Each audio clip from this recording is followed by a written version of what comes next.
Oh my gosh, what is going on? Yeah, it looks like they just put another dump on there. It's like they're treating it like a landscape, like a landfill. Yeah, so I think maybe this time we should just send it back to committee.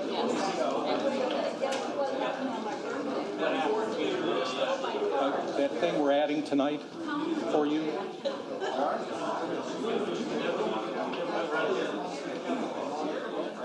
The thing on the towing. What is it?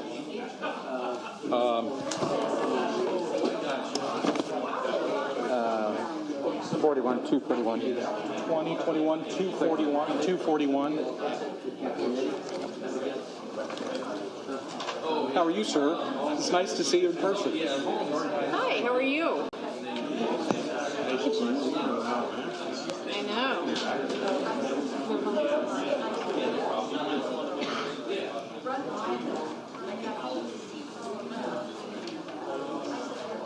I know.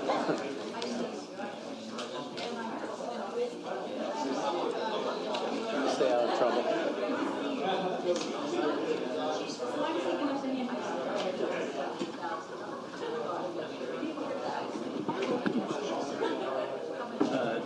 I've already done that. All right, I got it now. I about took that out. Good, how are you?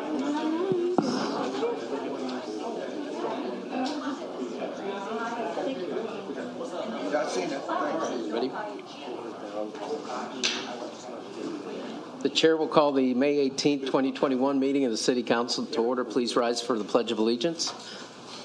I pledge allegiance to the flag of the United States of America and to the republic for which it stands, one nation, under God, indivisible, with liberty and justice for all. Even Bill. Thank you. Clerk, if you please call the roll. Will do. Alderman Redpath. Here. Alderman Gregory. Here. Alderman Williams. Here. Alderman Fulgenzi. Here. Alderman Proctor. Here. Alderwoman DeCenso. Present. Alderman McMiniman. Here. Alderwoman Connolly. Present. Alderman Donelin. Here. Alderman Hanauer. Here. Mayor Langfelder. Here. Mr. Mayor, a quorum is present. Thank you. This time I'd like to introduce Roger Holmes for the Inspector General report, please. Good evening, ladies and gentlemen. Pandemic was an interesting time to try to be Inspector General. So a lot of things by phone and Zoom, but I've filed 3 reports. I know you're very busy this evening. I'm only going to highlight one of them. The other 2, if you have questions, feel free to contact me, or I'll be happy to come back another time. So 2021 OIG-1, I was contacted by email by an anonymous complainant who asked that I investigate the issue of a physical altercation that occurred March 4, 2021 between Alderman Sean Gregory and another individual. I initiated the investigation by viewing a cell phone video, reviewing an official Springfield Police Department report, and interviewing Alderman Gregory. Also contacted the Sangamon County State's Attorney's Office. As explained, I'll explain in a moment, I was unable to interview the other individual involved in the altercation because he is currently in the custody of the Illinois Department of Corrections. Alderman Gregory met face-to-face with me and was very forthcoming, answered every question that I put to him, comfortable and uncomfortable questions. And in his presence, we viewed the complete cell phone video that had been made by a neighbor who was identified in the police report. That video began with Alderman Gregory parked at his residence when a person later identified as Leonardo White approached him. Mr. White began arguing with Alderman Gregory on the south lawn of the alderman's residence, and there are no sidewalks in that area. Alderman Gregory told me that the argument began when Mr. White accused him of contacting the mother of Mr. White's child. Alderman Gregory states that he'd received ongoing communications prior to the altercation. Mr. White made similar allegations, which the alderman denied. The video shows the 2 men arguing, And I found it very significant to note that throughout the verbal portion of the interaction, Alderman Gregory had both hands behind his lower back. He had both hands behind him. While his hands were behind him, he received a poke to the right eye from Mr. White. Police report indicates that the officer examined Alderman Gregory's face, saw a scratch to his right eye, in addition to swelling of his forehead. In response to being poked in the eye, Alderman Gregory landed one blow to Mr. White's head, at which time Mr. White picked him up, threw him to the ground, fell on top of him, and began a series of blows to Alderman Gregory's head. This continued until a neighbor, who was identified in the police report and visible in the cell video, pulled Mr. White off Alderman Gregory. Mr. White then fled the scene. The Springfield Police Department was called by a neighbor and responded to the scene. The officer interviewed the person who made the cell phone video, the neighbor who stopped the altercation, and Alderman Gregory, in addition to viewing the cell phone video at the scene. A separate officer was dispatched and apprehended Leonardo White a short time later. Leonardo White was returned to the scene in the custody of the Springfield Police Department, and in Mr. White's version of the police report, he stated that Alderman Gregory was the aggressor and he was defending himself. That's contrary to all of the eyewitnesses and not supported by the cell phone video, which I viewed. When Leonardo White was returned to the scene in SPD custody, Alderman Gregory asked if he wished to press charges, and he indicated that he would rather speak with Mr. White in the presence of the officers and see if they could resolve Mr. White's concerns. Alderman Gregory states that they had a conversation regarding the subject of his alleged contact with Mr. White's child's mother, and thereafter indicated that he did not wish to press charges and wished that Mr. White be released from police custody, which occurred at the scene. I've been in contact with the Sangamon County State's Attorney's Office, which indicates that neither Alderman Gregory nor Leonardo White came to their office to seek charges against the other.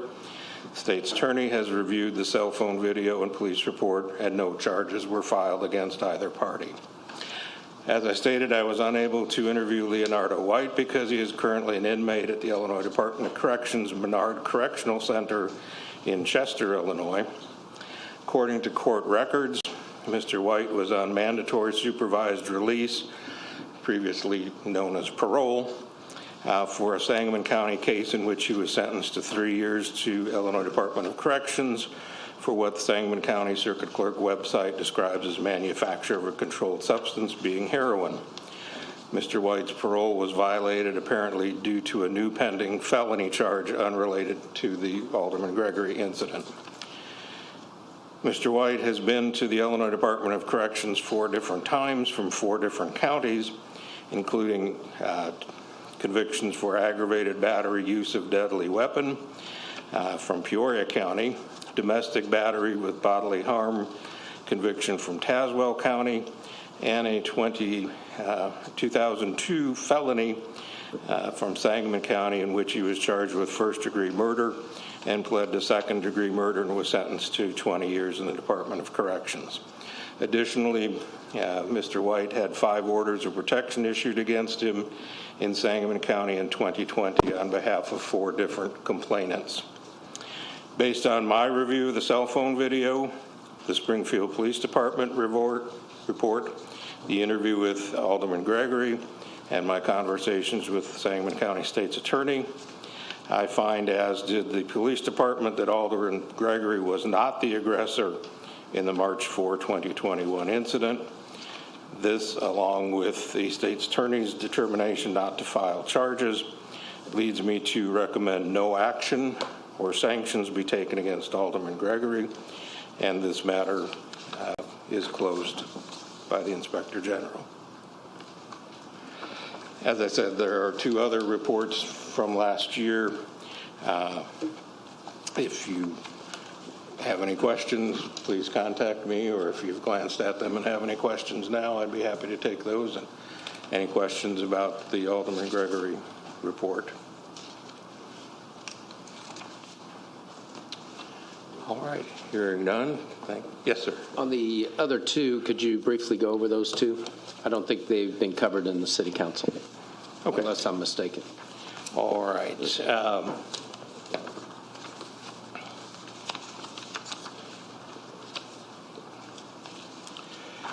I was contacted, this is 2020 OIG 7, contacted with a request to review the procedures used in selecting the on-site, near-site health clinic provider for a new 5-year contract with the city. Question was raised that the director of the City Office of Budget and Management is married to an upper-level executive at HSHS Medical Group, a prior vendor and bidder on the new contract. I contacted OBM and was directed to Amanda Long, who's a purchasing agent, who advised me that the OBM director had recused himself from any involvement relating to the on-site, near-site health clinic matter, and that she took charge of all aspects in this matter. The city issued an RFP seeking vendors.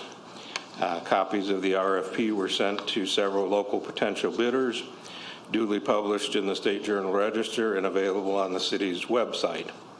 At the conclusion of the bidding, HSHS Medical Group submitted a proposal along with CARE ATC of Tulsa, Oklahoma, HealthStat of Charlotte, North Carolina, Cerner Corporation of Kansas City, Missouri, Marathon Health of Winooski, Vermont, One-to-One Health of Chattanooga, Tennessee, and Activate Healthcare of Indianapolis. Following the bid opening, the Human Resources Department of the city, in conjunction with the Joint Labor Management Healthcare Committee, as well as the city's healthcare consultants, evaluated the 7 proposals. 3 finalists were chosen and interviewed. Based upon my review, I found no deviation from standard RFP procedures. The city's advertising of the RFP in the press and city website was sufficient to produce a field of 7 vendors from across several states. Human Resources, along with Joint Labor Management Healthcare Committee and the city's healthcare consultants, all participated in the selection of the winning candidate to recommend to the council.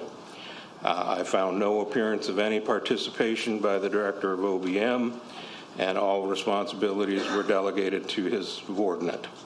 Thereafter, the City Council, over several meetings, reviewed the ordinance, ultimately approved selection of HSHS for the ensuing 5-year period. No improprieties having been uncovered and appropriate procedures having been utilized with regard to the RFP, the complaint is unfounded and no recommendations are made for any follow-up action. And finally, I was contacted by a complainant who wished to remain anonymous, who complained about the filing of an open employee position with the city.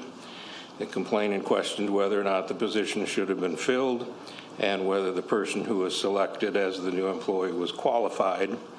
I worked through Springfield Human Resources Department.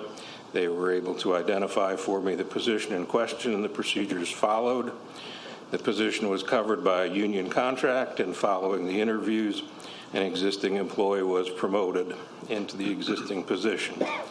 The complainant was not an applicant for the position according to Human Resources.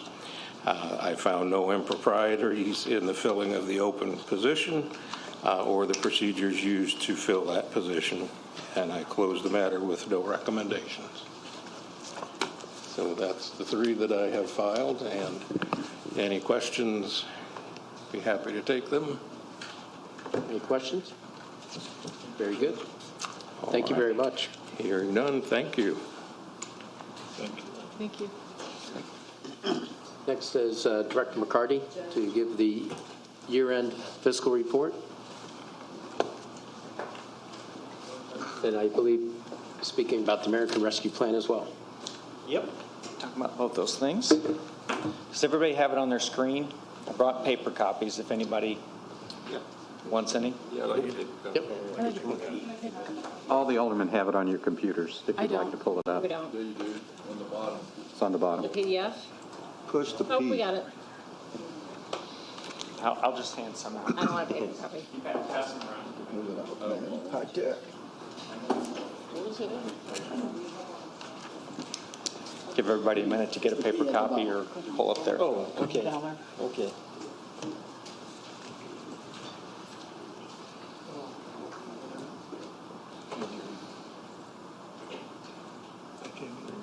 Oh, sorry. Listen, if you hit the little P down there at the bottom, next to the. Where? Right there? Yeah. Go for it.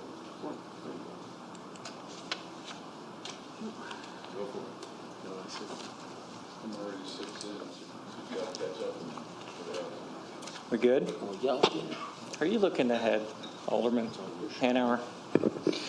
Well, good evening, everybody. I'm here to do the traditional year-end wrap-up report that we like to do in June for the previous fiscal year.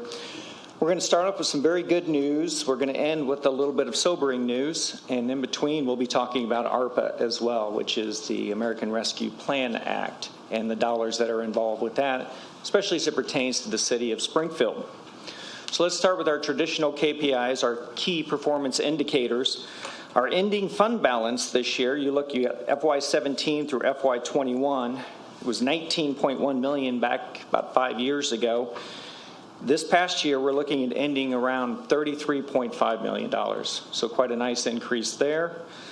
Making equal headway in end-of-year cash balance, going from $3 million in 17 up to 18.5 this year, and then average daily cash balance from $7 million up to $16.6 million. So we're certainly moving in a positive direction from a key performance, a cash, fiscal standing standpoint. Certainly that's going to be important, as you'll see as we get sort of towards the back of the presentation, why that's very important and why we'll take every penny that we can get, because we're going to need it. So last year, what happened? Well, at FY20, this is our P&L statement. So you've got your revenues and your expenses as your corporate fund, and I won't go into all these numbers. I'll just point out a couple of things. You look at the budget for last year, and we had total revenue budgeted of $129 million. We ended up with $130 million, $130.4 million, and that was due to the $4.6 or $7 million that we got through the CARES Act. As the CARES Act was put in place to respond to the pandemic and to help out communities respond, and we were able to figure out a way to fully capture all of those dollars and bring them into the city of Springfield, which helped us. Some of those went to a few other places, the utility, I think $100,000 or so for some of the PPE and things that they did, but primarily it went into the corporate fund, and we were just fortunate that we figured out a way to capture that, because it was at the beginning when guidance first came out, quite frankly, we thought we might be lucky to get $1 million of it. But as things progressed and we worked through it, we were able to figure it out, and it worked out well in the end. Meaning that our revenue that we originally had budgeted, it ended up even better than that in the year of a pandemic, which is really extraordinary and certainly helpful to our fiscal bottom line.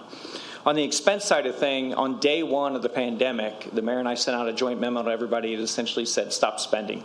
Spend as little as possible. Obviously, you have to operate. Obviously, we have to do payroll. Watch your hiring, watch your spending, and you can see that the departments certainly adhered to that. You look at the budget was $132.3 million in expenses, but we only spent $125 million, give or take. So certainly kudos to the departments and the people who were overseeing that, the managers in those departments. They did a fantastic job of helping us to cope with the pandemic and the fiscal effects of the pandemic. So you've got your fund balance at the bottom again. You'll see that corresponds to the previous page. I don't need to go into it again, but we did we started with a budgeting about an 18.8% ending fund balance. We ended up instead with a 26.8% because of the CARES Act dollars and because we stopped spending, and we spent about $7 million less than what was budgeted. So how did the city respond to the pandemic? Well, I talked about the spending and I talked about the CARES Act, so I don't need to repeat that. But the one thing that I think is really important to point out here on the slide is the fact it's the thing we didn't do. It's the thing the mayor refused to do, didn't want to do, wanted to try everything else before we even got to that, and there was no furloughs and there were no layoffs. We kept cities' employees employed. They got their salaries. They got their benefits. We did everything that we needed to do to implement protective measures, including work from home, staggered shifts. We even sent people home and paid them for not working. Essentially, the lost productivity measures about $3.7 million worth. The hours involved were around 73,750 hours of work or lost productivity. That is people being at home paid but not able to work. And not to be confused, there were people who could work from home. I could work from home. My managers could work from home. Anybody who had the ability with a laptop and access could work from home. These are folks like the librarians when we closed the library down. They went home, but they were paid. They weren't laid off. They weren't furloughed. The employees were taken care of. And we were able to do that because we got spending elsewhere and because we got the CARES Act money. So that was one thing that's very important. When you talk about 73,000 hours, just to put that into context, that's roughly 9,500 days equivalent, work days equivalent, individual work days equivalent of lost productivity. Yet we still managed to get through the pandemic, and we managed to continue providing services. So that says a lot about our employees here in the city of Springfield. So kudos to them as well.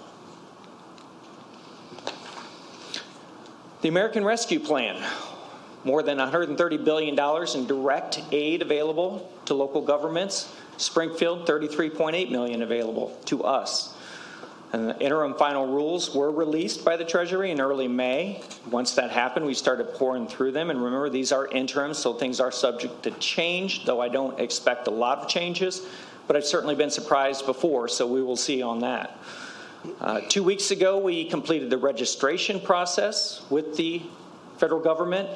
And last week, approximately 1 week later, we received our first of two what they call tranches, which is installments, essentially. We got $16.9 million in last week. And we have that sitting in our account now. And in fact, when you hear the next Treasurer's report, you'll probably see a rather healthy amount of money sitting in the corporate fund as we wait for final guidance on how we can claim these dollars and use these dollars, because that's the one piece we don't have as of yet. We know the types of things, which I'm going to get into, that you can use it for, but actually how to go out and claim them with the Treasury, we don't have that yet. That hasn't been released yet. So we're waiting on that information. Meanwhile, we're working to put together a plan so that we can capture these dollars, and I'm going to get into that right now. So the rescue plan, what are the eligible uses? There's four broad uses. Responding to the public health emergency and the negative economic impacts, premium pay for employees that are considered at risk or high risk categories, water, sewer, broadband infrastructure, and revenue loss. What can't you use it for? You can't use it to offset tax cuts. So you can't say, great, we got this money, let's institute a tax cut. You can't do that. Can't deposit into pensions. Can't deposit it into rainy day funds. Now, don't be confused. A rainy day fund is a separate fund set aside where you stick cash in it. That is not the same as fund balance. So I just want to make that distinction clear. Can't fund debt service with it or legal settlements. And you can't use it for general infrastructure outside broadband, water, or sewer. I'm going to put an asterisk there, and I'll tell you why in a couple of slides. So let's start with the responding to a public emergency or negative economic impacts. I'm not going to read all these things. This is widely available. You have this presentation. If I haven't done it already, I'll send you some of the slide presentations we've got from some of the webinars from ICMA and GFOA and all that. If I haven't sent those, I'll go ahead and make sure I send those this week so you have them for reference. Most of that, as you can see, it's sourced from, I think we used the ICMA presentation. It was very close to GFOA on all these. But the one thing I want to point out here is the way we were able to capture the CARES Act money is through guidance from the Treasury that public safety that was substantially involved in COVID mitigation efforts, you could claim the entirety of their payrolls. That is not the case this time. They changed it. It's now anyone who's primarily involved. In other words, you can't just provide a blanket statement that our police and fire are responding to COVID now. We're kind of coming out of it. Now it's primarily, which means it has to be on an individual basis, and they have to spend more than 50% of their time responding to the COVID pandemic. We really don't have that going on right now. It's nothing substantial, even if we did. So we do not have that as an outlet this time to collect those dollars. It's not going to be able to happen. The negative economic impacts up there, you can see some of those things that they talk about. There's a lot of individual programs out there now that do a lot of these things. The state has done some of these things. The federal government has done some individual projects. So even in the webinars, they were talking about how there's a lot of this out there already. So that's really where you want to push that focus, is on those individual programs, so that you can utilize the dollars for your community and providing services to your citizens. Premium pay for essential workers. Now, we didn't spend a lot of time working on this for a variety of reasons, but really three main reasons. Number one, we talked about it a few slides ago. There were no layoffs. There were no furloughs. We still paid people. We still made sure they got their benefits, even if they were at home, not providing any services to the people of Springfield. The employees were taken care of. Number two, we had a, can't read my own writing here. Well, it's irrelevant. At the end of the day, we talked to the mayor about this a little bit before, and I think that his viewpoint is, and I'm sure a lot of you had a viewpoint, I've talked to a couple of you about this, is that these dollars, we should be utilizing them probably for the entirety of the citizenry to benefit the entire community. And, and then number three, they made it clear in these webinars that the premium pay, these dollars, would be really targeted for people in especially high-risk categories that are touching things that other people touched, that are in close proximity all the time. And one of the things we did as a city is, we put in measures to make sure people weren't by each other. We built walls. We did staggered shifts. We did work from home. We did all those things. And then lastly, the dollars are intended for really lower income workers, and there's even a stipulation in there that says that if it's over 150% of the county and or state average salary, which is around $35,000, then you had to get like a special exemption or something like that. So honestly, we haven't spent a lot of time on premium pay. We can dig into it more if we're told to do so, but it's not where our focus has been the last 2 weeks. Our focus has been on one other area, which I'm about to get to in a minute. Water and sewer infrastructure. This is pretty self-explanatory. Lead lines, water lines, sanitary sewer, that type of thing. There is a dispute. There was between a couple of presentations a dispute on whether or not you could do direct projects for drainage, for surface water mitigation. One said yes. I think the ICMA one said yes. And another one, and I can't remember if it was the Treasury one or GFOA, one of them said it's sort of a gray area and they're not really sure yet. So that's one area we're not entirely sure on, but ICMA seems to think that you can do it for that. And then the last thing in infrastructure is broadband. The thing about broadband is it tends to be focused more on providing hookups for places that don't have wire hookups already. I think the majority of our community has wire hookups already. That provide the minimum bandwidth that they're talking about. So we haven't really spent a lot of time on this as well. Certainly, I'm sure the utility is probably looking at this a little bit too, and they might have some more insight on that, but we just haven't spent very much time on it. What have we spent our time on? This, revenue loss. That's what we've spent all of our time on.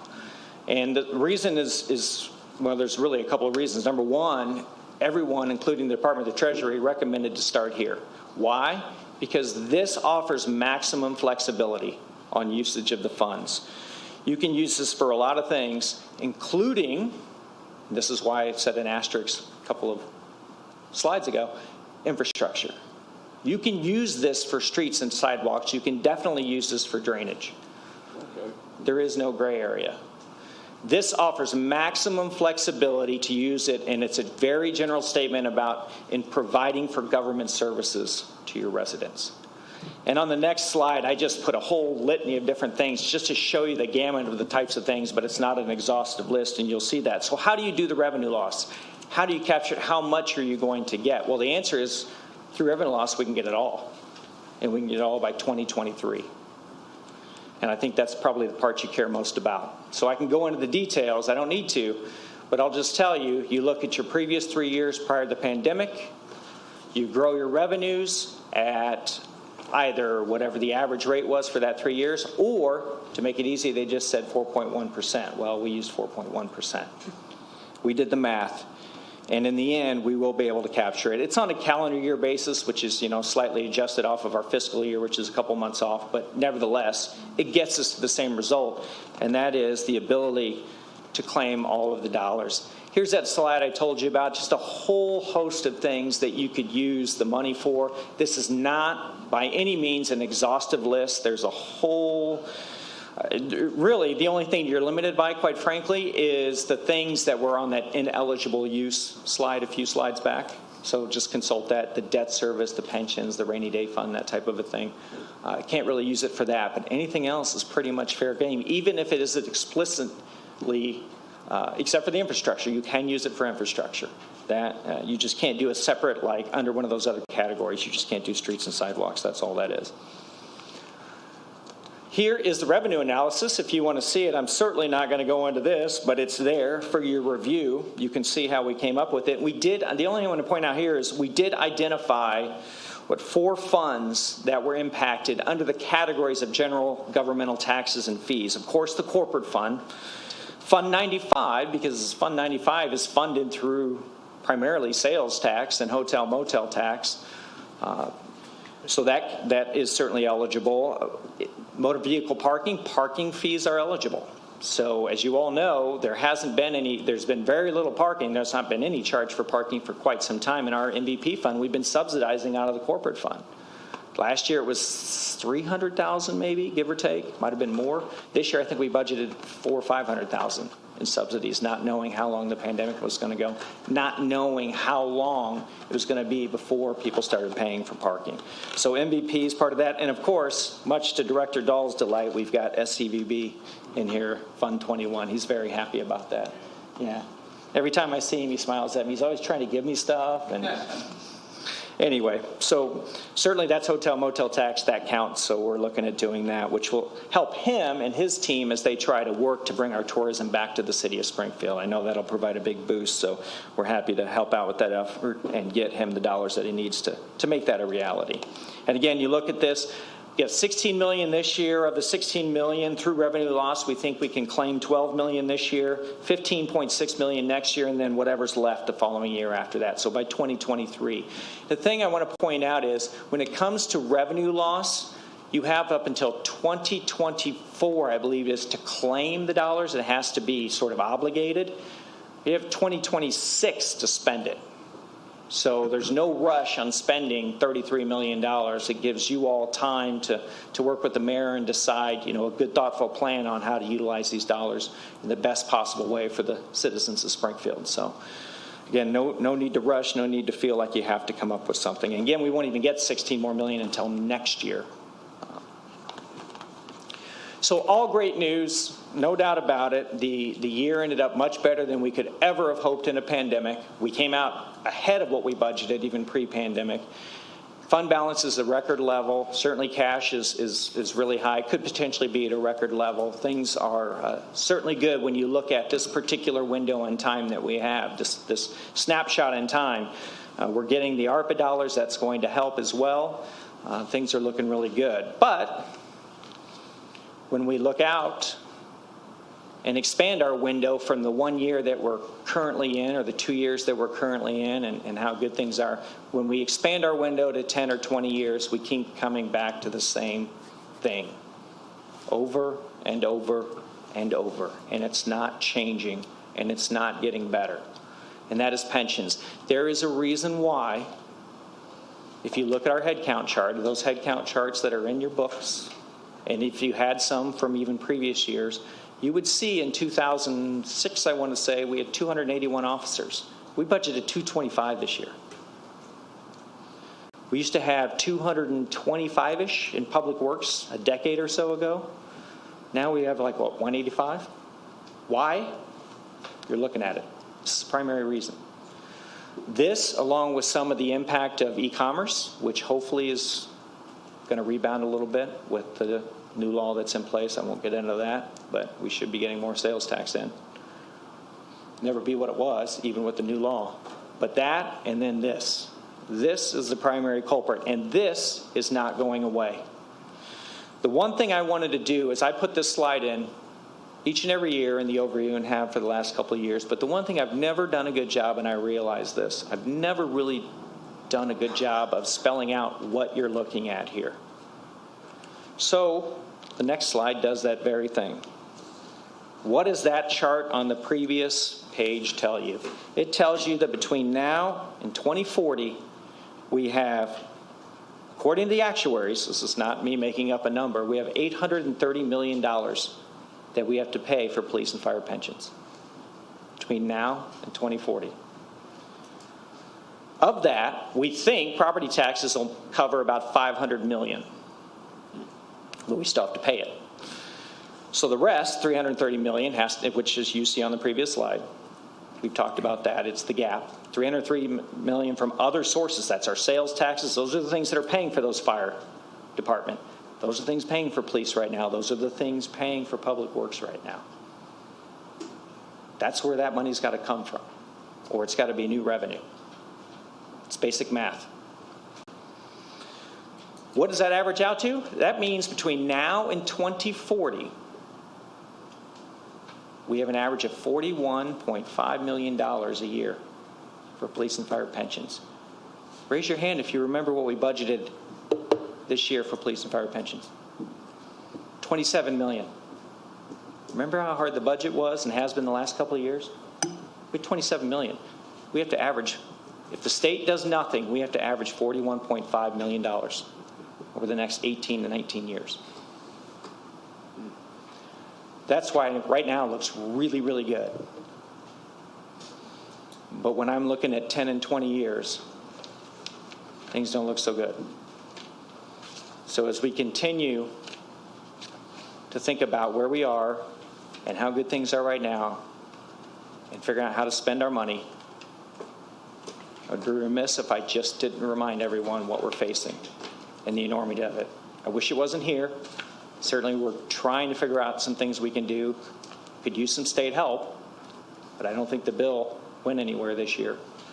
IML's been trying to get through to provide relief to communities like Springfield. So I'm sorry to end on a sobering note, but it's important. So with that, are there any questions? Alderman Donlin? Thank you, Mayor. Is this microphone working this week? I hope so. I can hear you. All right, so you can hear me, I guess, that's fine. Can you hear him in the audience? Director, thanks for the presentation this evening. I hate to get into specifics of projects, but I was certainly happy to hear that the funds can be utilized for storm sewer projects. We all know that we have a major, extremely major problem on West Washington and Cokie Mill. Anytime there is a significant, even a minor rain event, that intersection floods. The city workers actually have to go out and Public Works has to put up barricades. And, with rainstorms, you can't always do that quickly. It's a tremendous liability, needless to say. The mayor has assisted along with Public Works on getting the engineering well underway. And I know it's a topic near and dear. I'm glad to hear that a project like that would be eligible, because that's something that needs to be addressed. Right. Director, one of the things, and this is unlike me to do this, I've kind of been jotting notes here on this page of the slide presentation, but about a year and a half ago, when I say it's not like me to do this, I usually like to do my homework, put things on paper, talk to a lot of people about it, and then bring it forward. But I'm just going to go ahead and throw this out there, spitball this evening. But about a year and a half ago, I watched this program on a Sunday morning, I think it was CBS Sunday Morning, and they had this presentation, the segment on, I believe it was Tulsa, Oklahoma, in creative ways they were trying to attract people to their community. And I think Tulsa had a program where if you do certain things, and I'm oversimplifying this, but you get $15,000 if you come to their community and live. And so I went so far, and I started researching what other communities throughout the United States are doing, and there's all kinds of different programs. Some are attracting telecommuters, some are attracting recent college grads, and we all know, we've said, I believe the mayor's opponent, the first time he ran, talked about something that we've all been complaining about. Our kids don't necessarily want to come back to Springfield, or don't, and trying to find ways to get our kids to come back to Springfield. And anyway, I did research, took a look at it, even met with Senator Menard. We kicked around some ideas, and And fast forward, COVID hits. So everything gets put on the side burner. And so what I'd like to do is, and I've kind of been thinking about it for the last several months about, I'm a numbers person, and I tend to try to I get in the weeds way too early. Instead of coming up with the concept, I always want to figure out how we're going to fund it first, which is probably important in the scheme of things. But when I saw the slide that you put forward today that says programs for community involvement and enrichment, I'd like to work with you and the mayor and whoever else wants to on putting something together we all know that Springfield, the mayor, you've said it many times, we were voted the most attractive city after COVID. And we hope we're after COVID, and putting together a program where whether it's attracting telecommuters, because we've all learned that, and I got family members that do it, if you telecommute, you can work anywhere. But we got to find ways to bring people and get people to want to live here. I think it's a wonderful place to live and raise a family. I think we got a lot going for us. But I'd like to look at the possibility, using that hook that I just mentioned, of coming up with a program, whether it's attracting telecommuters or recent college grads, to try something new here in Springfield, to think outside the box and at least have a test program or a way to at least test it, see if it works, or come up with something that's creative and that encourages the community involvement, but also gets people to come here and live that aren't here now, whether they're the youth or any age. That's something we've got to kind of figure out.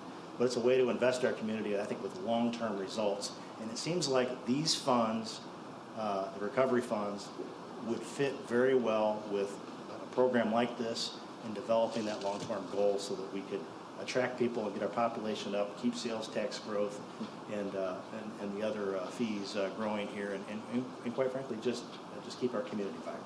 So I know that was a lot to throw out there, but I'd like to sit down and talk with you and whoever about it, because it's something that's near and dear to my heart, and something we got to do. Absolutely. Thank you. Alderman Hanauer, then Alderman Redpath. Thanks, Mayor. One of the questions I would have more for the mayor is can we get a list of major projects that are outstanding? That one that comes to mind is the sewer problem that we have downtown. We've got it in a lot of places in this town, and it's going to eventually, that along with the ash ponds and that with CWLP, are eventually going to jump up and bite us. I don't disagree with Alderman Donnellan that being able to attract people, that would be good, but I would like to see us try to get some of these projects that are going to turn around and end up.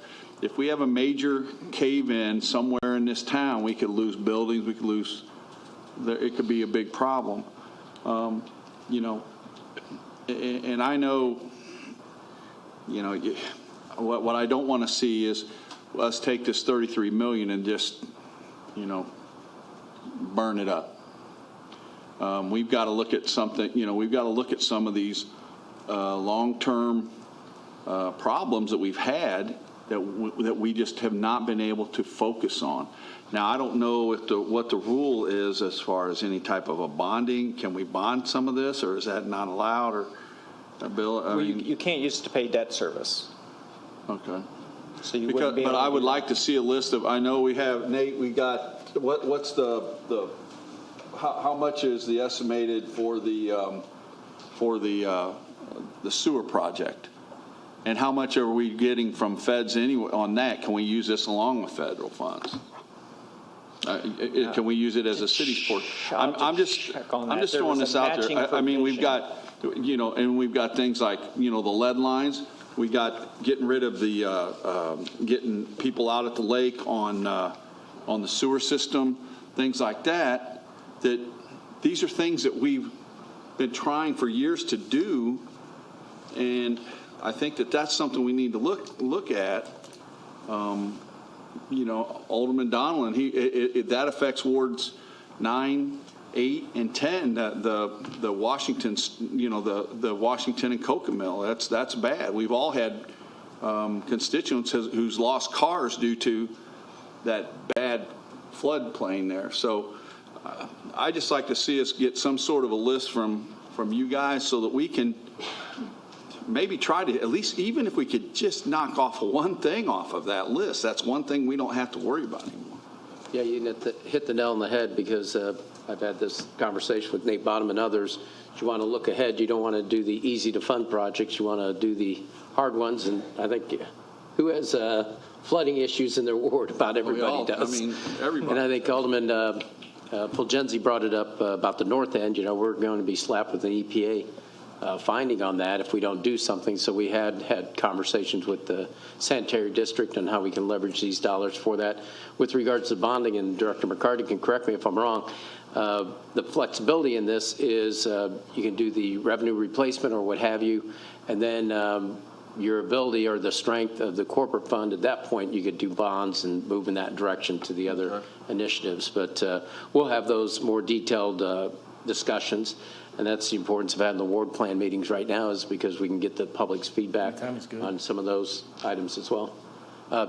Alderman Redpath, then Alderwoman DeCenso, Alderman Gregory, then Alderwoman Conley. Just to follow up, Alderman Donald hit it on the head. The flooding problem around Springfield is a major problem. I know in John's ward, the Indian Hills was underwater because my sister called me every time it went underwater, so I have to hear that too. But there's also an area out in the Crows Mill area, the Crows Mill area that was underwater this year and last year, so that is a big problem. But again, Ralph hit it on the head. We started a sewer project to get rid of the sanitary system, the septic tanks on Lake Springfield, because a lot of the older ones are leaking into the lake. So that's a problem. And so that was a program that we started, but we ran out of money, and the sanitary district ran out of money, and that's got to be part of our proposal, because if we poison our water supply, we're going to have a real problem. And that goes back to the ash ponds too. I know they don't leak this way, and the directors over there are going to throw something at me, but they don't leak this way. If they don't leak at all, we got them sealed up. But they're going to be a problem that's going to jump up and bite us one of these days. So I agree with you all. So. Alderwoman DeCenso. I agree with what everyone has said here, and if we could, put some money towards speeding, that'd be awesome too. But I don't think that qualifies. But what does qualify is something that we have talked about now around this horseshoe for years. And I would think that respond to public health emergency negative economic impacts would apply to homelessness. The unhoused, as we know, are a huge problem. It's negatively affecting our economic impact in certain areas of the city. And I think this is an opportunity for us to solve that problem once and for all. No doubt about it. Alderman Gregory, then Alderwoman Conley. Thank you. Director, I just had a few questions. One, the CARES Act, did we have anything left over from that? I remember us having, $725, nothing, we spent it all? Just 4.8 was the total allocation for the city, and we were able to capture all of it. And then earlier in your slide, you said part of this will be awaiting guidance on filing claims. Can you help me understand that a little bit? Is that the guidance on how we're going to file what we spend? And stuff like we've that? received interim guidance on what the money can be spent on. Okay. And it's got sort of that 4 pillars, including revenue replacement, and that's the one we focused on because getting it through that offers maximum flexibility to you all to figure out how to spend it, how you want to spend it. And then but the issue, well, I'm sorry to answer your question. I don't mean to interrupt you, but to answer your question, what the further guidance we need is the instructions on how to actually put in a claim. Okay. So we're ready to claim revenue. We're ready to claim $12 million in revenue now. Okay. We've done the work. Okay. We just don't have the instructions yet on exactly what we need to do that. We've got the money sitting there, $16 million sitting there, right. But we don't have an official claim against it as of yet. We're waiting for instructions on how to do that. Okay, that's what I was thinking. I just wanted to make sure. And then earlier in the slide, they had mentioned something about expanded uses for hardest hit communities or something in that nature. I have to go back. Can you expound on that a little bit for me? Sure. So that would be slide number 4. No, I'm sorry, slide 8. Thank you. If you have, I don't know if you got a paper copy, but I think it's on page 8. Yeah. But that is part of the first pillar, which is responding to the COVID-19 emergency and addressing negative economic impacts. And that was one of those areas where there are a lot of things that are already, individual programs have already been put in place by some states, including Illinois, for like rent assistance and that type of thing. Okay. That's what they're talking about there. Thank you, I appreciate it. You're welcome. Alderwoman Conley. Thank you, Mayor. I will say there's a huge benefit to letting other people speak first. You've all covered a lot of my topics. I just want to again put in a pitch for Ward 8 storm sewers. I can draw you some lines of where people are complaining and where the connections are not strong. So looking forward to seeing how we map these projects out. But then one thing, and I do, Alderwoman DeSenso kind of touched on this, but I was just looking quickly at this list. Policing initiatives is included under technology upgrades. Is that, could we, for example, buy more of the "Hello, you're speeding" signs? Sure. The Yeah, electronic pretty much any of signs? that. You want to buy those cameras that they showed last week or week before, you can do that. Yeah. So I'm getting a lot of questions from people about, the one side on Chatham Road that Leyland Grove has that tells you how fast you're going. And when we're looking at policing initiatives and again, speeding, I was on the phone twice today over speeding concerns on residential roads with children, with, people walking, and someone's flying by, and I know they don't have a radar gun on them. I tell Chief I already know that. But you can tell when someone's going too fast on a residential road. So I'd like to make sure that we do keep that in the mix.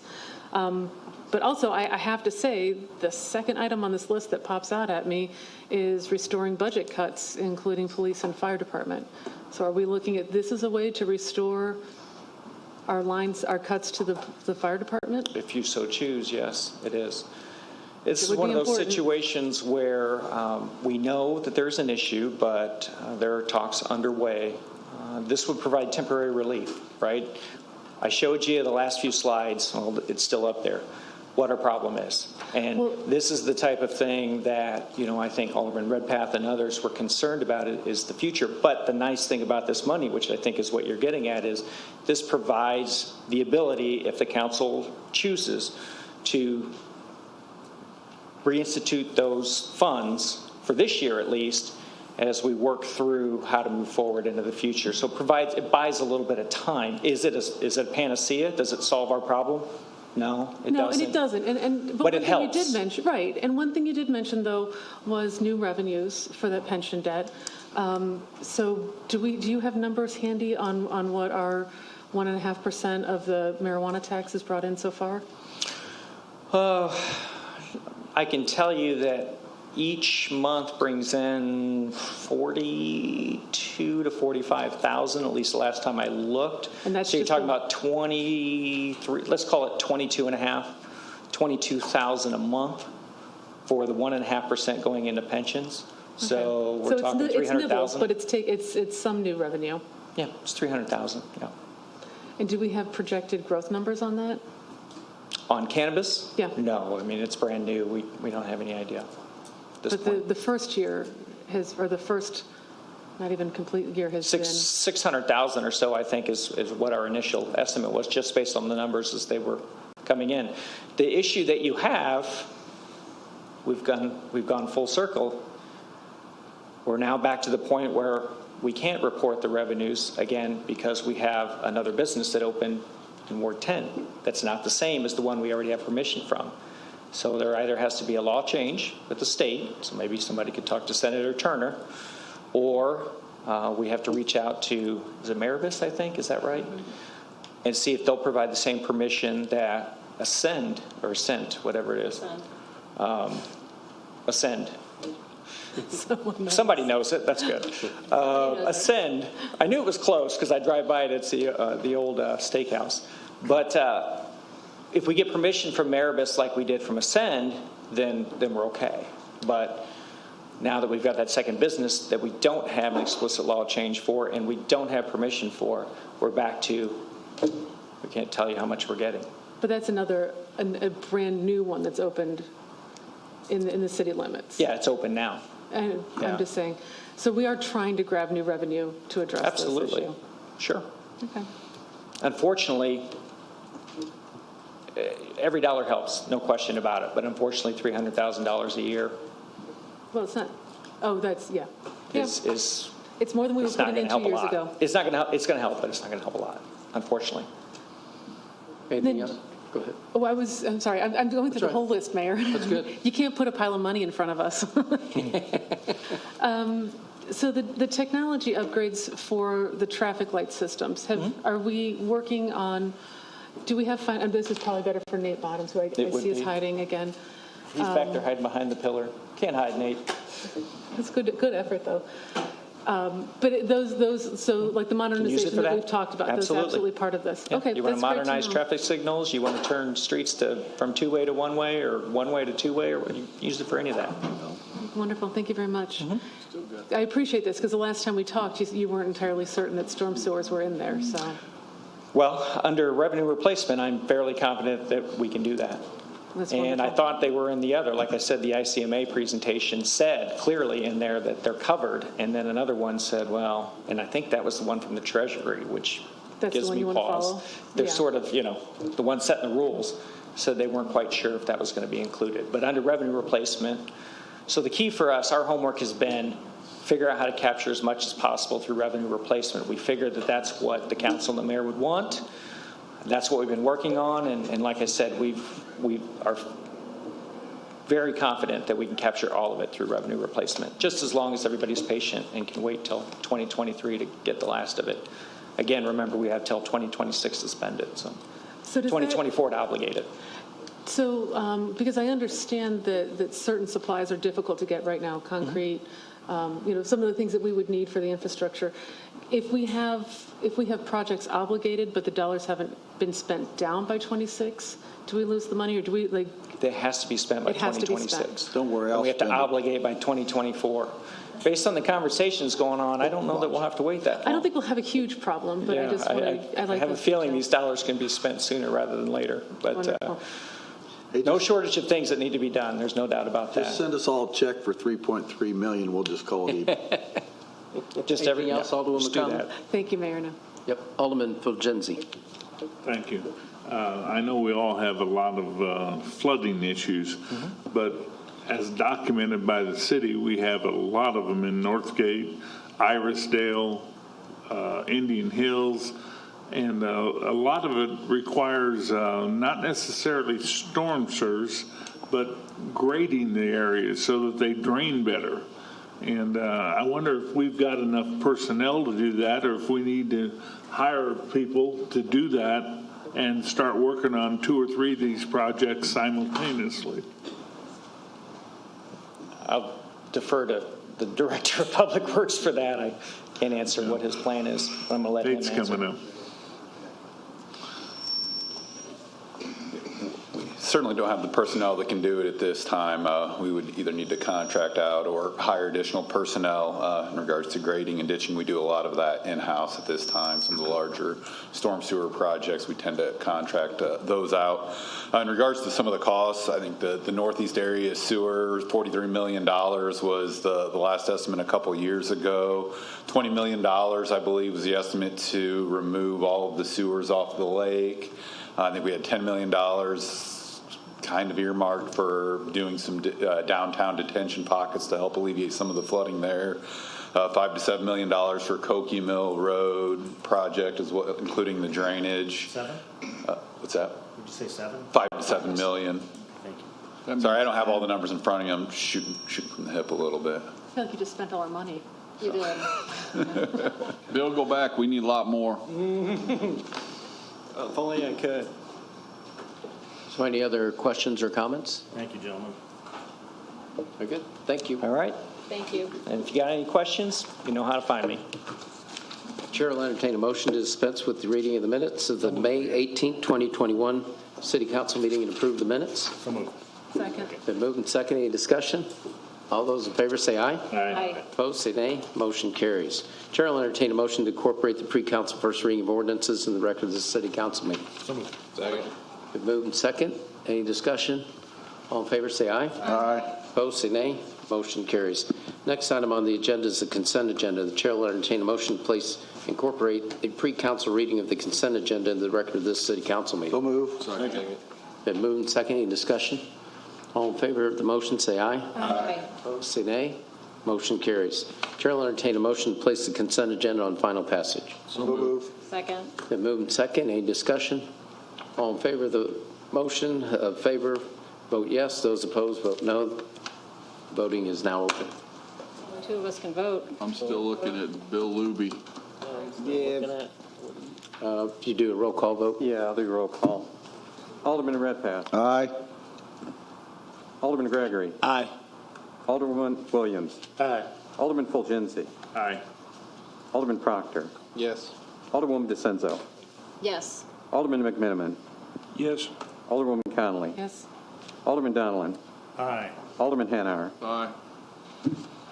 10 ayes and no nays, Mayor. Thank you. Agenda number 2020-464 and 2021-193 remain tabled during committee. Is there a motion? I think, which one was the resolution for the Corporation Council on the gambling?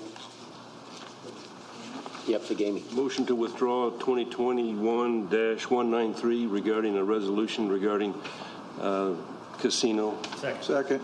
Been moved and second to withdraw 2021-193 and second. Any discussion?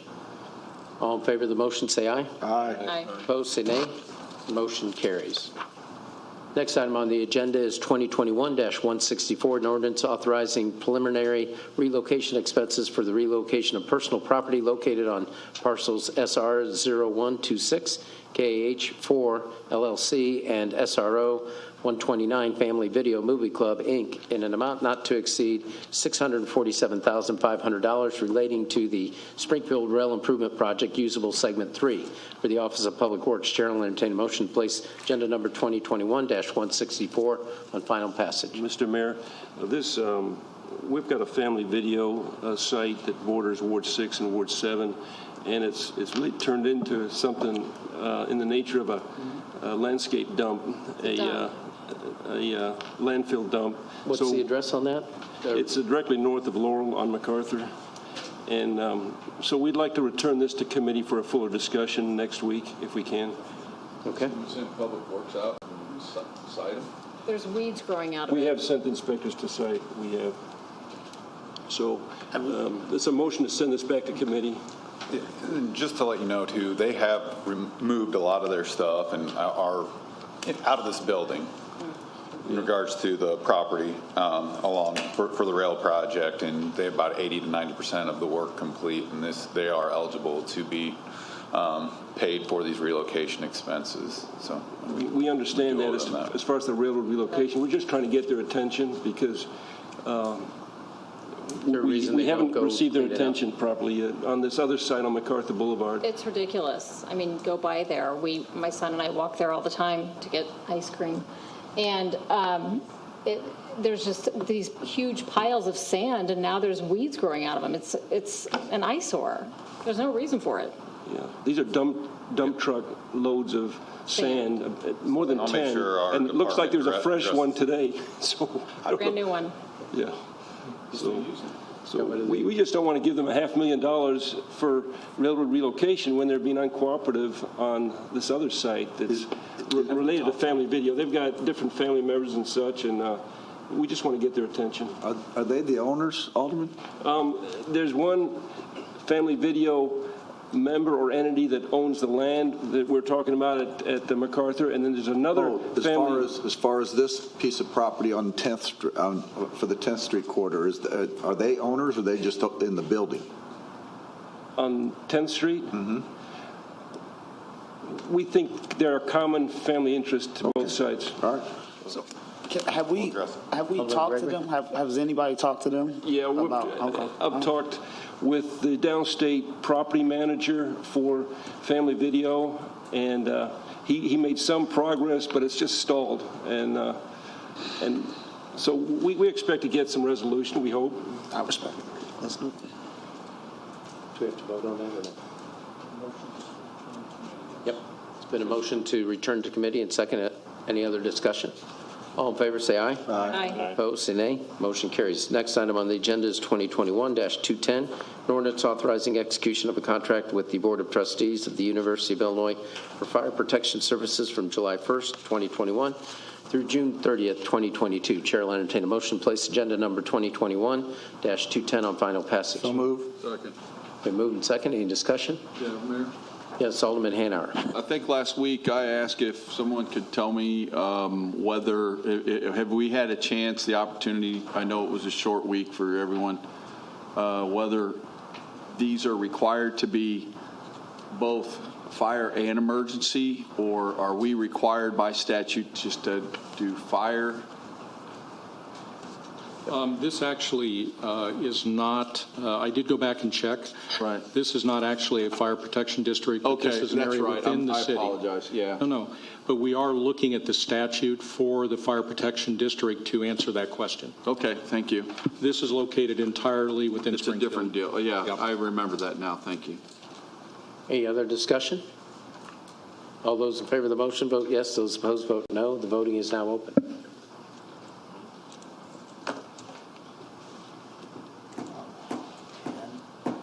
And the ordinance passes 10 voting yes, none voting no. I like your fingerprint, man. Next item on the agenda is 2021-211. I'd like to return this back to committee. So move. Second. Been moved and second. Any discussion? All those in favor? Oh, Alderwoman Conley. Why are we returning this back to committee? There was we just need to take a look at her term on the other board was less than a year, and we should have someone that's been there longer, because the regional planning, it's better if we have someone with more experience. Has she been contacted about this? Yeah, I talked to her about that, so we just need some time to work through it, see what we can do. Any other discussion? All in favor, say aye. Aye. Opposed, say nay. Motion carries. Next item on the agenda is 2021-215, an ordinance approving the appointment of William Luby to the Civil Service Commission. Chair will entertain a motion to place agenda number 2021-215 on final passage. So move. Second. Been moved and second. Any discussion? All in favor, vote yes. Those opposed, vote no. The voting is now open. And the agenda item passes 10 voting yes, none voting no. Next item on the agenda is 2021-216, an ordinance approving the appointment of Sue Dye to the Civil Service Commission. Chair will entertain a motion to place agenda number 2021-216 on final passage. So moved. Second. Been moved and second. Any discussion? Hi, I'm Sue couldn't make it Dye. last week, so she's here this week. If you'd like to state a little bit about yourself and experience. Well, I was born and raised in Springfield. Most of my career has been in banking, but it's been in personnel. I currently work for the Secretary of State in the Personnel Department, managing the workers' comp division and the medical leave and FMLA area. So I've had quite a bit of experience in personnel. Any discussion? Very good. Thank you very much. Thank you. Nice to meet you. All those in favor of the motion vote yes. Those opposed vote no. The voting is now open. And the agenda item passes 10 voting yes, none voting no. Next item on the agenda is 2021-226, an ordinance to increase the number of Class D liquor licenses by one for Springfield Carriage Company located at 724 East Edward Street for emergency passage. The chair will entertain a motion to place agenda number 2021-226 on emergency passage. So moved. Second. Been moved and second. Any discussion? All those in favor of the motion vote yes. Those opposed vote no. The voting is now open. And the agenda item passes 10 voting yes, none voting no, and 1 voting present. Next item on the agenda is 2021-227, an ordinance authorizing the acceptance and placement of the Honor Guard Memorial Project, Eagle Scout project organized by Bryson Taylor, to be located in green space between municipal centers east and west for emergency passage. Chair will entertain a motion to place agenda number 2021-227 on emergency passage. Been moved and second. Any discussion? I don't know if you want to come up and say a few words, or you'd rather not. Yeah, Todd. That's fine. Well, you can, I think it's a great project. We appreciate the Staub family and their support for the project as well. I'd just And like the to work say, Mayor, Bryson- that Bryson lives in my neighborhood. He's a bright young man, and he's worked pretty hard on this project. And I know his dad's proud, and the family's proud, and the Staubs are proud of him. So this will be a really good project for Springfield, and they're really working hard. So. Yeah, and I'm sorry he's not here tonight. He's working, and unfortunately he couldn't get the night off. But his vision for his Eagle Scout project was to build this memorial for the fallen police officers. We've worked about a year. Excuse me, sir. We've worked about a year and a half on this. With different ideas. We've met with the mayor and the chief, and we've come up with some different ideas. The last idea that we're presenting here tonight is not just one for the Springfield officers. It's for any officer that's fallen in Sangamon County. We thought we would unify this community and open it up to all of Sangamon County. So say if New Berlin has a fallen officer, they would also be put onto this memorial. This would probably show a little bit better than maybe what you guys got on your email. Monroe Street's here, Municipal Center West and East is here. There's a little area here with some wood chips. It's going to be a 16-foot tall granite obelisk is what it's going to be. The city side will look like this. The blue line here will be electrified, so it'll be lit at all times. The county side looks like this. And then on the back side, we brought it all together for everybody. So we're not only just the fallen, but we've got it dedicated to the fallen, the retirees, and those still serving. And then a little green space that'll be around it. This will be a little about 6 to 8 inch curbing here. This will all be green grass, and then this will be blue flowers all the time, so we still have the blue in there. So with COVID hitting, unfortunately, quarry shut down, and unfortunately people are still dying, so they're getting orders for tombstones, headstones, whatnot. They're telling us we're about a year out from getting this, so we need to start our fundraising now so I can get this thing ordered so we're not another year, year and a half, 2 years before we get this done. I'm anticipating summer of 2022 to have this erected and finally done. Project itself comes in, we're estimating about $100,000. If you notice on there, we did not put the names of the fallen officers on there. We're going to use some technology here. We're going to have a QR reader out there. So you can put your phone down and it'll have a little detail about each fallen officer. So we were able to shrink this base down a little bit and save us a little bit of money by not having to add all the names as we go. Alderman Donlin. Mr. Taylor, I just want to say, please express to your son how much we appreciate this being the project. What we have presently in Municipal Center East is a nice gesture, but it certainly is not deserving of what those fallen officers that we've had over the years, and this will be a welcome addition to our community. Yeah, and most of the public probably doesn't know that plaque is above the elevators. If you never go into the police station, you never know that's even there. So putting this out here, you'll have people hopefully visiting Lincoln's home, and then they're going to come over and visit some of this. So I think it's going to be a great thing when it's done. Great. Alderwoman Conley. Thank you. Have you set up a donation site yet? We have not. We have gone out. We'll go out and start at businesses first, and then see how we do with businesses. If we need to, yes, we'll probably go set a GoFundMe or Venmo. But we are going to go out and solicit businesses first. I would, if you could, just let us know when you have something set up. Okay. I think you might have some people around the horseshoe who might contribute to that also. Thank you very much. Alderman Hanauer. Can you want to say your contact information, because apparently we're live in front of millions or something. They tell me. You can't believe the number of people that actually watch us. It's somewhat frightening when I find out. But why don't you give your contact information so if people want to donate, they can at least contact you. And yeah, if anybody wants to contact me, again, it's Todd Taylor. My cell phone is 217-494-4268. Todd's a retired Springfield police sergeant. Yes, thank you very much for your service. Couple years. He's also a distant cousin of mine. You say that every time. I'm not kidding. Alderman McMinimum.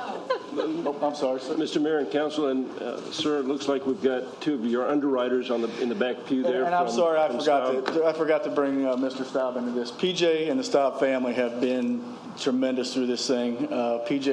We met with him about a year and a half ago, and he, of course, has all the software and all to put this thing together. So he has helped us tremendously put this thing together. I'll be sleeping and sometimes get a text at 3 o'clock in the morning from him. Tell me he changed something a little bit, maybe look at it in the morning. So without PJ and the Staub family, this thing probably would not be where it's at right now, because we were starting with just something very small, and now it's erected to this thing. So he gets all the credit here. And my brother Mark couldn't be here tonight. I think he's doing laundry. This is for the public because he'll be watching this. I love it. So anyway, I got my son here with us too, but we all work hard to try to give back to the community. It's very important that other businesses or professions in the area give back as much as they possibly can, because without the people around us, we wouldn't be here. So it's not about, and the quote on here is not about one, it's about all. Right. So we're all, I'm for everybody here, so I love it. Well, thank you for your great work on this and other projects. Help our we're community. Always there to help, and we like appreciate I say, I got to do something at night, so God bless y'all. Thank God you. bless you. And then, Todd, if you could show the audience and the media your design, that'd be good. Yep, let me go this way here with it. Going right here is a little wood chip area right here. This will center east and west, and this is Monroe Street, so it's going to be highly visible here.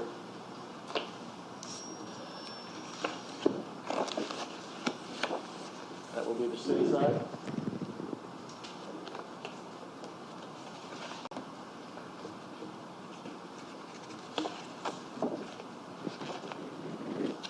Obviously the county side.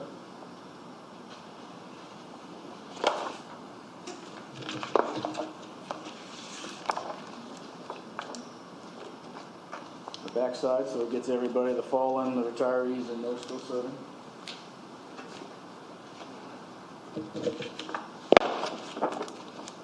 And then, of course, it just gives a little overview of this will be some green grassy area, and this will always have some nice blue flowers in it, so kind of catching the blue line.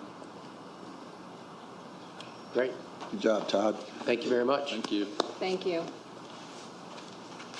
Alderman Proctor. I don't want to speak for everybody, but I think some of us would probably like to co-sponsor this with you. Absolutely. If that's okay. Yeah. Yeah, definitely. Yeah. We'll list everybody as a co-sponsor. That'd be great. Thank you. Unless you feel otherwise. Yep.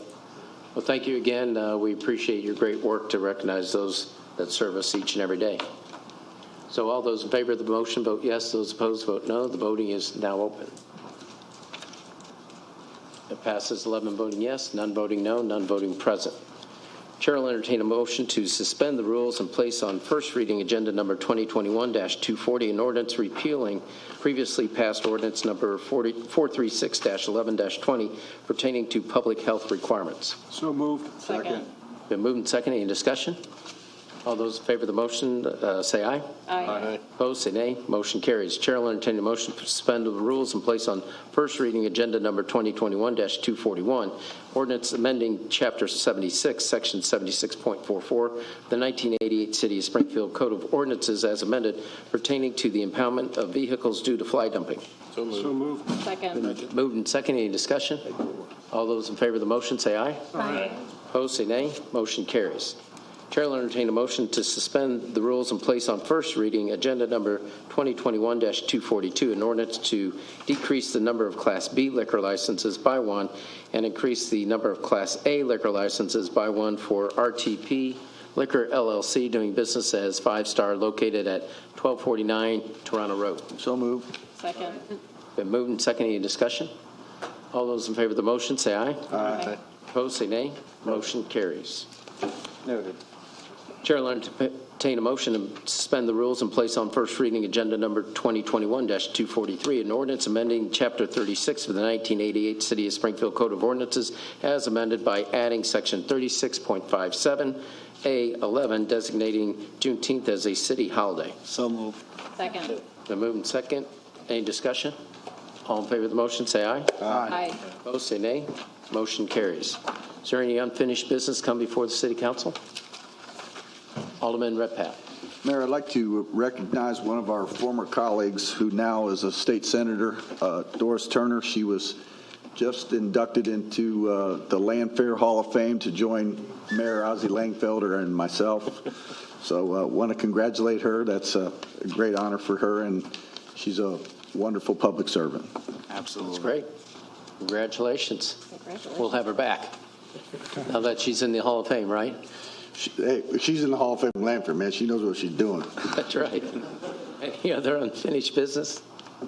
We do have a ward plan meeting starting actually tomorrow night, 5:30 at KC, with wards 9 and 10. Alderman Donlin and Hannah are kicking us off, so that'll be good. And then on Saturday in Ward 8 at LRS at 10 o'clock.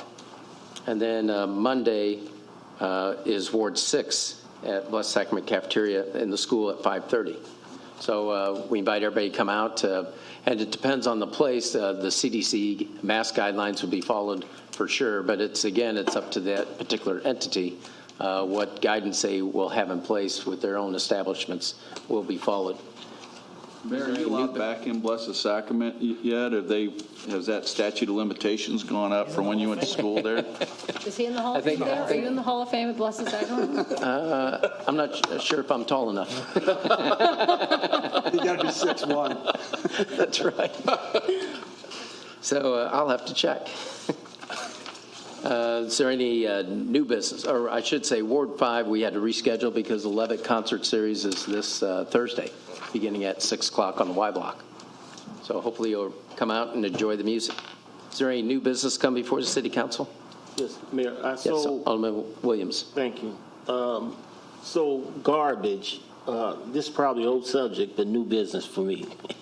I would like to try to do something about garbage and garbage collection. I think it's out of control. I mentioned to the department about the property tax bill or CWL, but none of this was new to them. But I truly believe that we need to work on something and come up with a way that the garbage is on the landlords or landowners, and that we get this back under control, because I'm telling you, it's a citywide problem. So. Yep. Alderman Fulgenzi and then Alderwoman DeCenzo. I'd like to put in a request now, and I'd like to get the city out of the garbage business and let it flow to the people that are just in better shape than we are. I just don't think we ought to be governing every aspect of someone's life. And I don't think we ought to be in the garbage business. Just a thought. Alderwoman DeCenzo. Alderman Williams, I completely agree with you. I don't want to be in the garbage business, but we are in the garbage business. And it affects the quality of life and the health, of our constituents. As I brought this up last week, people couldn't get to their houses because it was blocked with garbage. We have ordinances on the books to enforce this. It's not being enforced. The waste haulers are not doing what they're supposed to be doing, and we're not holding their feet to the fire. So, this is, I don't know where we go from here, but we do have a mechanism in place to handle this, but it isn't being handled. Yeah, we appreciate those comments. Actually, Jill Steiner, after the Next 10 discussion Friday, she gave me some information that ICON had looked into and made some recommendations. So Public Works is following up with that. And again, there's processes in place. We need to revisit with the waste haulers and perfect that process. And one of them will be including if someone doesn't have service, we have to figure out a way to provide that service, even though we're not in the waste hauling business.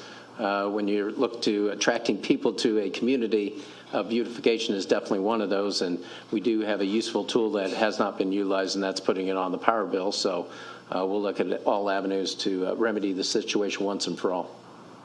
Well, I appreciate you for just giving it attention, because I've been working with the department, and I will say that they have been out there with me and done what they can do now. The waste haulers is a whole different issue, and it really wouldn't matter to me if it's the city or individuals, but we have to have a way to make somebody held accountable and know that this is being picked up, you know, whether they put it down or not. I mean, it's just raw garbage around the city, so. Very good. Any other discussion on that topic? Is there any other new business coming before the City Council? Just a reminder, I think it's this upcoming Saturday, there's going to be a D-Day recognition ceremony at the American Legion from, I believe, 9 o'clock, starting at 9 in the morning to 2 in the afternoon on Sangamon Avenue. And Jasper Madonia, who had his 100th birthday, will be a World War II veteran, along with other veterans of World War II being recognized. So if you can come out during that time frame, it'd be appreciated. So we do have several people signed up to speak. Sharina and Shamika regarding Juneteenth, and actually Virginia Pursley on the same topic.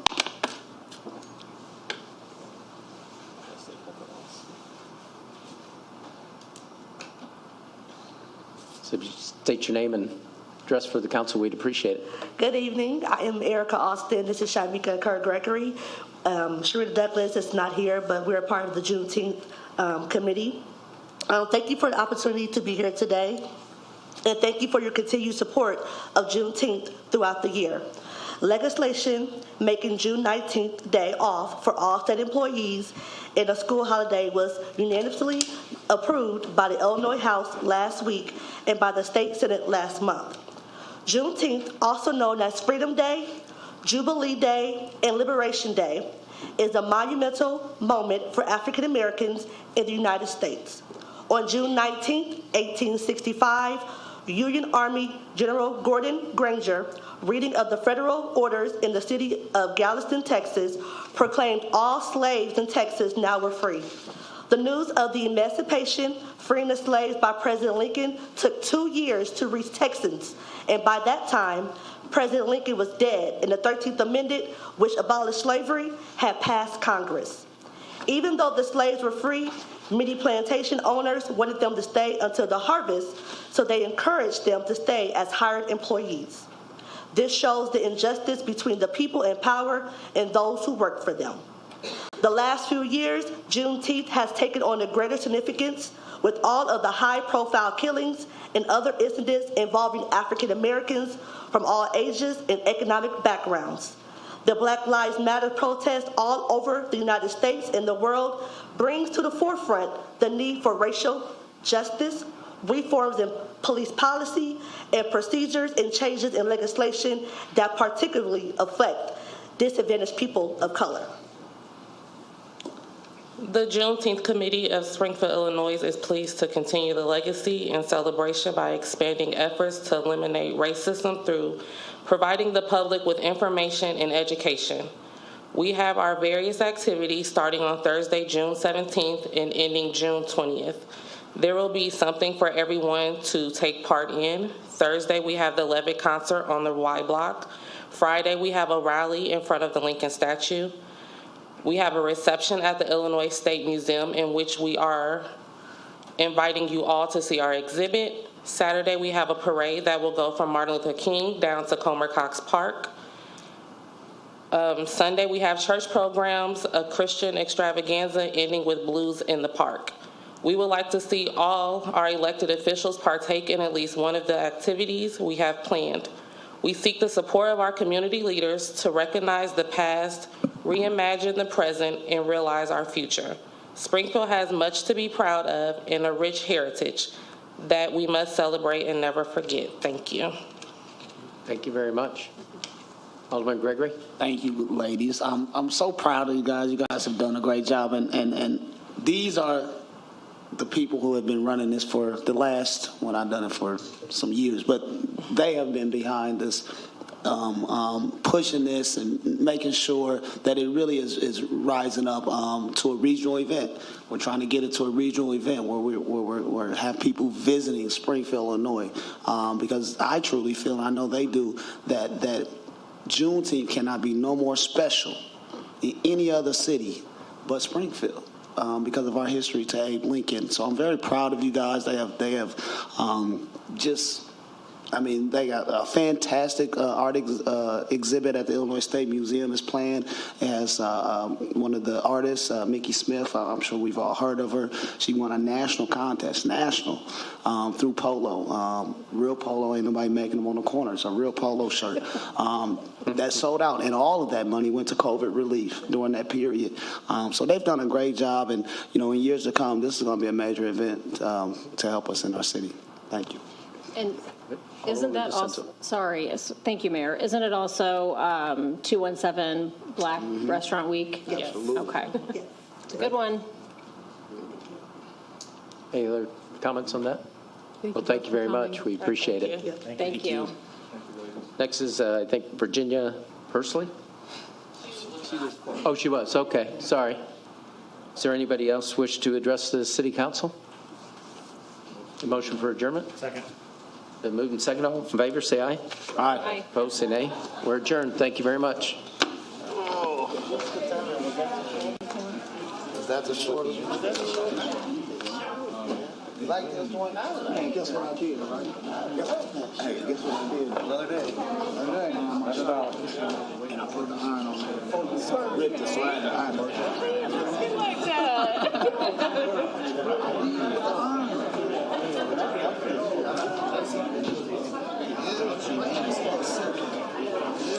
looks good. Make the great.